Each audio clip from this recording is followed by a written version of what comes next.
नमस्कार दोस्तों, आप सभी का स्वागत है अपने यूट्यूब चैनल मानपूर्णा क्लासेस पर। देखिए, हम लोगों ने अभी सीडीपी का मिलान कर लिए हैं, जो आंसर की है, ठीक। अब हम लोग मिलान करेंगे हिंदी का। पहले हिंदी का मिलान करेंगे, फिर इसके बाद मैथ का और फिर संस्कृत का। बारी-बारी से सभी का मिलान करेंगे। तो हम लोग हिंदी का मिलान करते हैं, देखते हैं कितने हमारे सही होते हैं, ठीक है, सीटेट में। तो देखिए, हिंदी सेकंड वाली करनी होती है, सभी ने ऐसा ही पेपर भरते हैं, सभी लोग लैंग्वेज भरते हैं, तो हिंदी भाषा फर्स्ट वाली होती है और संस्कृत होती है 2 वाली। तो हम लोग फर्स्ट वाली देखेंगे, भाषा फर्स्ट हिंदी, ठीक है।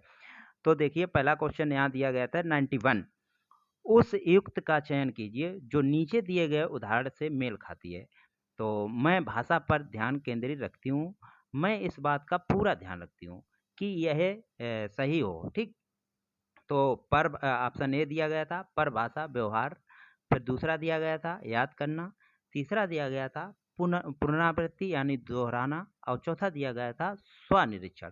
तो आपका इसमें ऑप्शन कौन सा होगा? ऑप्शन होगा स्वनिरीक्षण। कैसा होना चाहिए? खुद का निरीक्षण होना चाहिए। पुनरावृत्ति, दोहराना निगेटिव वर्ड है, याद करना निगेटिव वर्ड है, तो आपके दोनों ऑप्शन गलत हो जाएंगे। आपका राइट आंसर 4 होगा, ठीक। अब नेक्स्ट देखते हैं 92।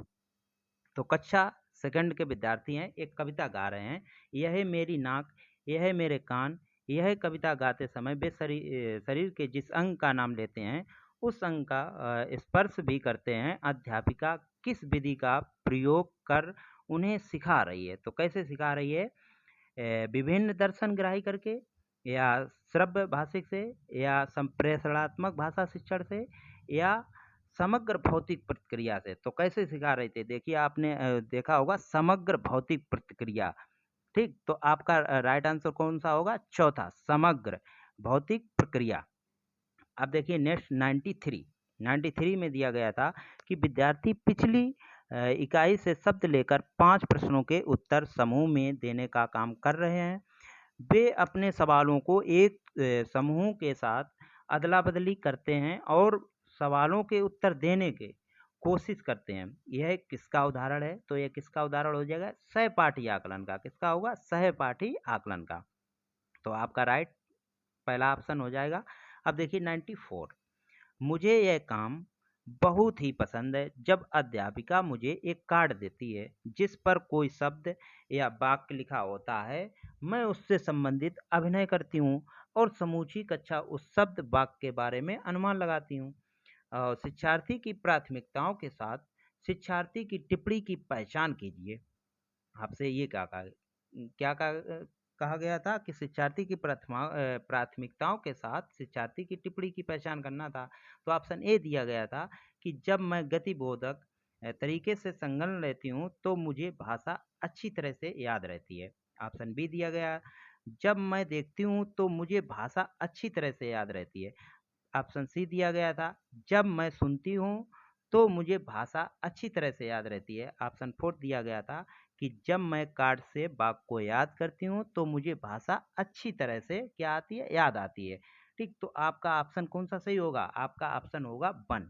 जब मैं गतिबोधक तरीके से संलग्न रहती हूँ, मतलब क्रिएटिविटी, मतलब गतिबोधक रहती हूँ, तो मुझे भाषा अच्छी तरह से याद रहती है। आपका ऑप्शन ए सही हो जाएगा। अब देखिए नेक्स्ट 95। 95 देखिए। देखिए, क्वेश्चन दिया गया था कि निम्नलिखित कथनों को पढ़िए तथा सही विकल्प का चयन कीजिए। देखिए, कथन दिया गया था और रीजन तर्क दिया गया था। तो कथन पढ़ेंगे। विद्यालय में प्रवेश करने वाले सभी बच्चे अपनी आयु अनुसार भाषा के सक्षम प्रयोग करता है। इसके बाद तर्क दिया गया था कि भाषिक और सांस्कृतिक विविधता के कारण वे अपनी योग्यताओं को प्रदर्शन नहीं कर पाते हैं। तो पहला पढ़ेंगे, ऑप्शन ए गलत है परंतु आर सही है। गलत बात। ए सही, ए और आर दोनों सही हैं तथा आर ए की सही व्याख्या करता है। गलत। ऑप्शन सी देखेंगे, ए और आर दोनों सही हैं परंतु आर ए की सही व्याख्या नहीं करता है। देखिए, आपका ऑप्शन कौन सा होगा? थर्ड वाला होगा। देखिए, ए और आर दोनों सही हैं लेकिन क्या है? आर ए की सही व्याख्या नहीं कर रहा है, ठीक। अब नेक्स्ट देखिए 96। कक्षा 5 का मंजीत अपने अध्यापक से अलग शैली में बात करता है। अपने मित्रों से कुछ अलग तरह से, 1 और 2 वर्षीय बच्चे हैं, कुछ अलग तरह से बात करता है। इसका तात्पर्य यह हुआ कि मंजीत जानता है कि सामाजिक स्थितियों में भाषा का प्रयोग किस तरह से करना है, भाषा के इस गुण को किस रूप में जाता है। तो कैसे जाना जाता है? वाक्गत। कैसे जाना है? वाक्गत। ऑप्शन ए सही होगा, ना प्रकृतिवादी, ना अर्थगत, ना आपका उपयोगितावादी। आपका ऑप्शन ए ही सही होगा। अब देखिए नेक्स्ट 97 क्वेश्चन देखिए। 97 नंबर दिया गया था कि एक माँ ने इस बात की ओर ध्यान दिया कि उसकी बच्ची कभी कभी ऐसे शब्द बोल जाती है जो ना तो उसने कभी किसी वैश्य से सुने हैं और ना ही अपने भाई बहनों से सुने हैं। इस बात को लेकर वह भ्रमित है, क्योंकि उसका मानना है कि बच्चे अपने परिवार और आसपास के परिवेश में लोगों का अनुकरण करके भाषा सीखते हैं। उसका यह मत किससे प्रतिनिधि यानी मेल खाता है? तो किससे खाता है? रचनावाद से। किससे खाता है? रचनावाद से। तो आपका ऑप्शन कौन सा होगा? चौथा ऑप्शन। अब देखिए नेक्स्ट नेक्स्ट दिया गया था 98। कौशलों को उस समूह को क्या कहेंगे जो बच्चे औपचारिक पठन निर्देश शुरू करने से पहले विकसित कर लेते हैं और जो बाद के अकादमिक कौशलों के लिए बुनियाद प्रदान करता है।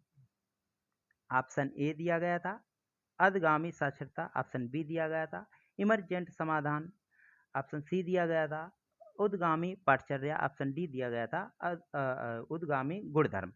तो आपका कौन सा सही होगा? आपका ऑप्शन नंबर ए उद्गामी साक्षरता होना चाहिए। अब देखिए 99 क्वेश्चन। एक दादी या नानी अपने घर में छोटे बच्चों को पुस्तकों से कहानियां पढ़कर सुनाना पसंद करती हैं। इस तरह से वह उन्हें पुस्तकों व नए विचारों से परिचित करवाती है और बच्चे भी इस प्रक्रिया में सक्रिय रूप से क्या रहते हैं? संलग्न रहते हैं। इस तकनीक को किस रूप में जाना जाता है? तो कैसे जानेंगे? सस्वर पठन। कैसे? सस्वर पठन। आपका ऑप्शन नंबर ए सही होगा। अब नेक्स्ट देखिए। नेक्स्ट दिया गया था कि पठन सिखाने का वह उपागम जिसमें मूल तत्वों जैसे वर्णों और स्वनिम से शुरू किया जाता है और जिसमें बच्चों को सिखाया जाता है कि समग्र रूप से पठन सीखने से पहले स्वनिम को शब्दों से मिलाया जाता है। इस उपागम को क्या कहेंगे? तो ऑप्शन ए दिया गया था संरचनात्मक उपागम, ऑप्शन बी दिया गया था शीर्ष अधोगामी टॉप डाउन उपागम, ऑप्शन तीसरा दिया गया था अधोमुखी उपागम। तो आपका राइट आंसर कौन सा होगा इसमें? देखिए इसमें क्वेश्चन में ही आंसर छिपा था। देखिए समग्र रूप से पठन सीखने के रूप में। तो आपका कौन सा होगा? समग्र भाषा उपागम। आपका चौथा ऑप्शन सही होगा। अब देखिए 101। निम्नलिखित कथनों को पढ़िए तथा सही विकल्प का चयन करना है आपको। कथन दिया गया था और रीजन तर्क दिया गया था। तो दिया गया था धमन्यात्मक वर्तनी के प्रयोग से सही वर्तनी लिखना सीखने की योग्यता मन पड़ जाती है। ऑप्शन बी दिया गया था कि जब बच्चे पारंपरिक वर्तनी के स्थान पर अपनी आविष्कृत वर्तनी का उपयोग करते हैं तब यह सही वर्तनी लिखने की उनकी योग्यता को मंद नहीं करती है। तो इसमें आपका कौन सा सही होगा? ए गलत है, परंतु कौन सा? आर सही है। कौन सा? आर वाला तो आपका सही है, लेकिन ए आपका गलत है। तो आपका राइट आंसर कौन सा होगा? पहला। नेक्स्ट देखिए 102। नई भाषा सीखते समय बहुत से विद्यार्थी भाषा के अद्वितीय उच्चारण संबंधी नियमों के कारण भाषा बोलते हैं समय प्राय आत्मविश्वास की कमी का सामना करते हैं। इस समस्या को दूर करने का तरीका क्या था? तो कौन सा तरीका था? कि जब जब उन्हें समस्या आए उनकी गलती में सुधार किया जाए। गलत बात। दूसरा दिया गया था बच्चे कक्षा में सस्वर वाचन करें। ये तो बात तो सही है, ठीक। तीसरा भी देखेंगे कक्षा में ऐसे खेलों जैसे गतिविधियों का प्रयोग किया जाए जिसमें मौखिक अंताक्रिया अधिक से अधिक शामिल हों। ऑप्शन चौथा दिया गया था काउंसलर के साथ विशेष वाक थेरेपी सत्र आयोजित किए जाएं और ड्रिल मशीन यानी के माध्यम से अभ्यास किया जाए। तो ड्रिल माध्यम के भाषा से तो ये आपका गलत हो जाएगा।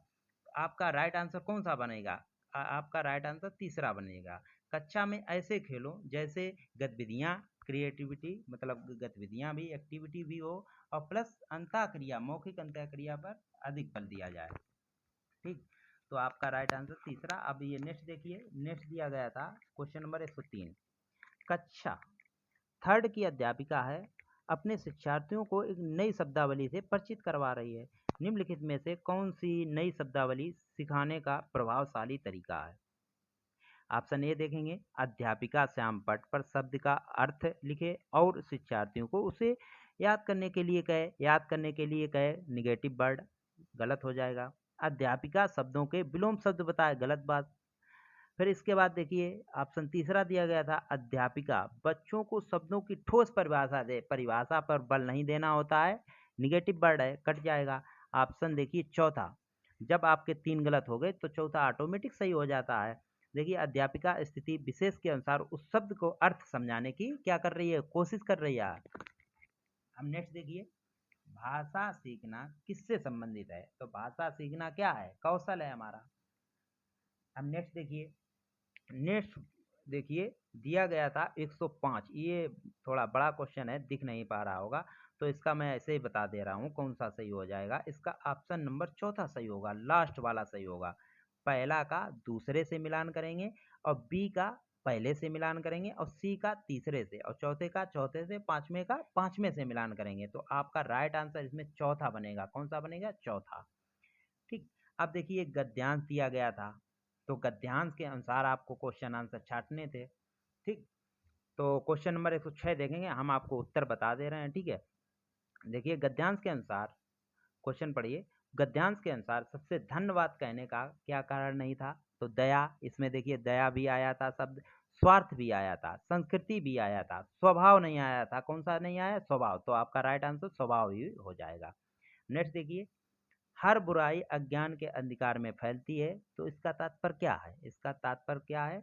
ऑप्शन ए, अज्ञानी व्यक्ति बुराइयां फैलाता है, अंधेरा होते ही बुराइयां फैल जाती हैं, अंधेरा सब बुराइयों की जड़ है, अज्ञानता के कारण बुराइयां फैलती हैं। तो इसमें कौन सा आपका ऑप्शन होगा? हर बुराई अज्ञान के अंधकार में फैलती है।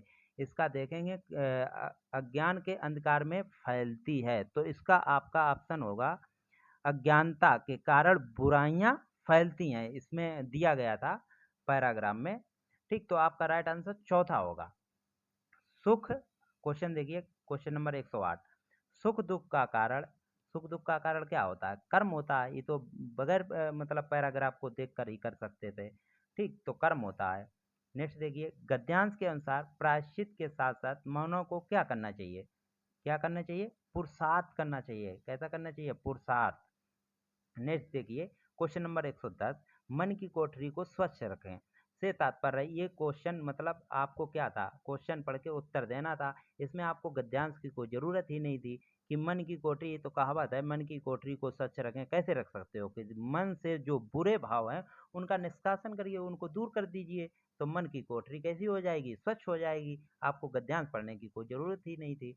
तो आपका राइट आंसर ऑप्शन नंबर 3। अब नेक्स्ट देखिए, नेक्स्ट दिया गया था कि जीवन का मुख्य लक्ष्य है। जीवन का मुख्य लक्ष्य क्या है? इसमें पैराग्राफ में दिया गया था कि ईश्वर के प्रति आभार प्रकट करना है। क्या करना है? ईश्वर के प्रति आभार प्रकट करना है। नेक्स्ट देखिए, स्वार्थ का विलोम पूछा गया था। इसमें भी पैराग्राफ की कोई जरूरत नहीं थी पढ़ने की, स्वार्थ का निस्वार्थ होता है। ठीक, फिर मानवीय में आपसे प्रत्यय पूछा गया था। मानवीय में तो कौन सा प्रत्यय होगा? ईए प्रत्यय, ईए, ऑप्शन नंबर 3। फिर देखिए कौन सा शब्द समूह भिन्न है, ये पूछा गया था। तो कौन सा शब्द समूह भिन्न है?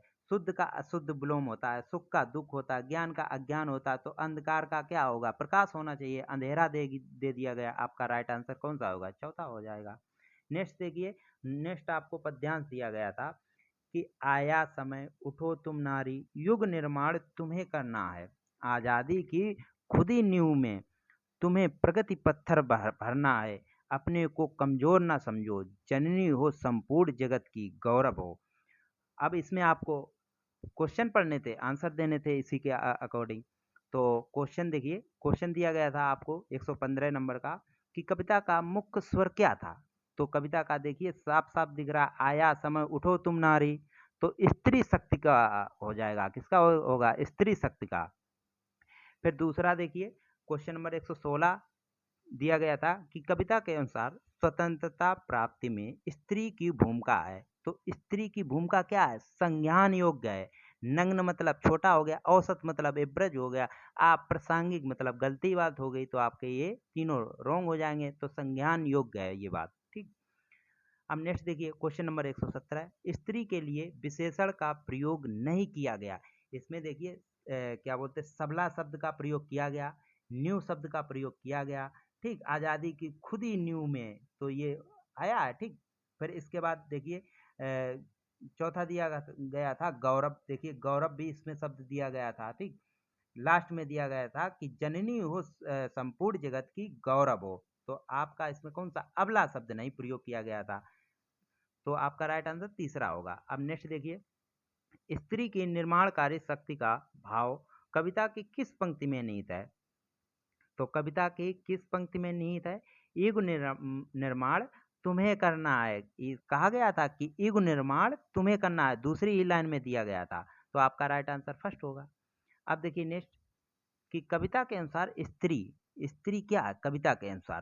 तो गौरव गान करते रहना होगा, पत्थर भरने का कार्य ही करना होगा, स्वयं की शक्ति को पहचानना होगा। देखिए इसमें दिया गया था कि आया समय उठो तुम नारी, तो स्वयं की शक्ति को पहचानना होगा। अब देखिए नेक्स्ट क्वेश्चन नंबर 120, जननी हो संपूर्ण जगत की पंक्ति में कौन सा अलंकार है? तो कौन सा अलंकार है? अनुप्रास। जननी हो संपूर्ण जगत की, तो कौन सा अलंकार? अनुप्रास। ऑप्शन ए नंबर सही होगा, ठीक है। अब इसके बाद आपकी हिंदी के आंसर की आ चुकी। अब इसके बाद आपकी आएगी संस्कृत और मैथ की आनी बाकी है, वो आपकी वही आध घंटे का समय लगेगा, वो भी आ जाएगी। अब गुरुजी हैं वो सॉल्व कर रहे हैं मैथ, तो वो भी आ जाएगी। और संस्कृत की मैम है, वो मैम भी सॉल्व कर रहे हैं। आध घंटे बाद आपको ये भी आंसर की इस चैनल के माध्यम से मिल जाएगी। और जिन लोगों ने अभी तक चैनल को सब्सक्राइब नहीं किया वो सब्सक्राइब करें, और सबसे पहले हमारा चैनल अपडेट देता है वो कोई भी न्यूज होती है, ठीक है। और आंसर की भी सबसे पहले लॉन्च की है, ठीक है। तो चैनल को सब्सक्राइब करें और मिलते हैं नेक्स्ट वीडियो में, तब तक के लिए जय हिंद जय भारत।